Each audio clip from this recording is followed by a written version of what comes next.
ओम शांति। सहनशील करने से शील कैसे बढ़ता है?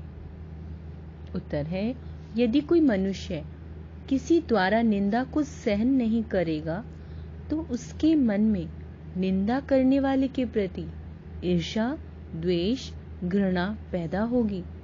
यदि मनुष्य किसी कष्टकारी परिस्थिति को सहन नहीं करेगा तो उसमें क्रोध आदि उत्पन्न होगा। ये ईर्ष्या, द्वेष, क्रोध आदि अपवित्रता अथवा विकारों में ही गिने जाते हैं। अतः स्पष्ट है कि सहन करने से ही पवित्रता और शालीनता बढ़ेगी और इससे आत्मा की शक्ति बढ़नी है। पवित्रता और शक्ति के अतिरिक्त सहन करने से मनुष्य की खुशी भी बढ़ती है। किसी भी कड़वी बात को सहन कर लेने से प्राय झगड़ा समाप्त हो जाता है अथवा हल्का हो जाता है और उलझन मिट जाती है। सहन न करने से क्रोध की आग और भी भड़कती है और मनुष्य स्वयं को और भी अधिक दुखदायी और विकट परिस्थिति में पाता है। मनुष्य यदि बीमार हो और बीमारी को सहन कर ले तो दूसरों को भी परेशानी नहीं होती, बल्कि वह भी सहन करने वाले से खुश होते हैं। सभी के मुख से उसके प्रति शाबाश, वाह वाह आदि शब्द निकलते हैं।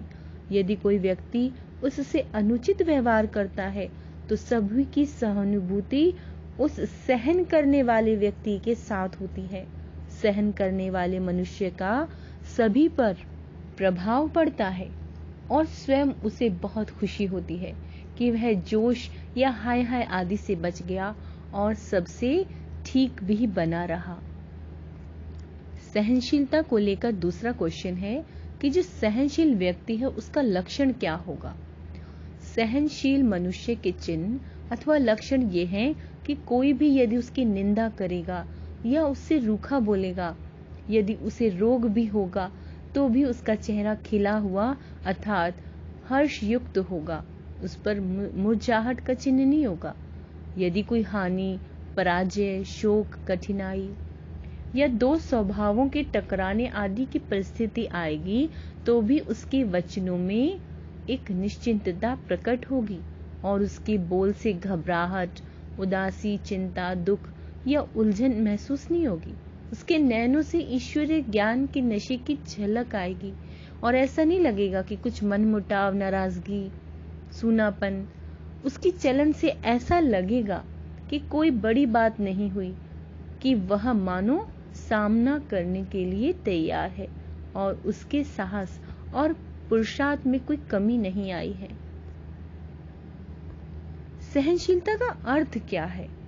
अतः सहनशीलता का अर्थ है, परिभाषा है कि मनुष्य की अवस्था में दुख या अशांति पैदा करने वाली परिस्थितियां जब उसके सामने आए तो वह उन परिस्थितियों में भी एक रस अवस्था में रहे।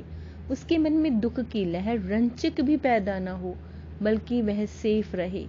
उसके पुरुषार्थ में, योग अभ्यास में, अन्य आत्माओं के प्रति भावना में कोई विशेष अंतर या कमी न आए। सहन करने के लिए शक्ति और युक्ति क्या है? सहन करने के लिए शक्ति चाहिए। अब तो आत्मा निर्बल हो चुकी है, उसे शक्ति तो सर्वशक्तिवान परमात्मा से ही मिलेगी।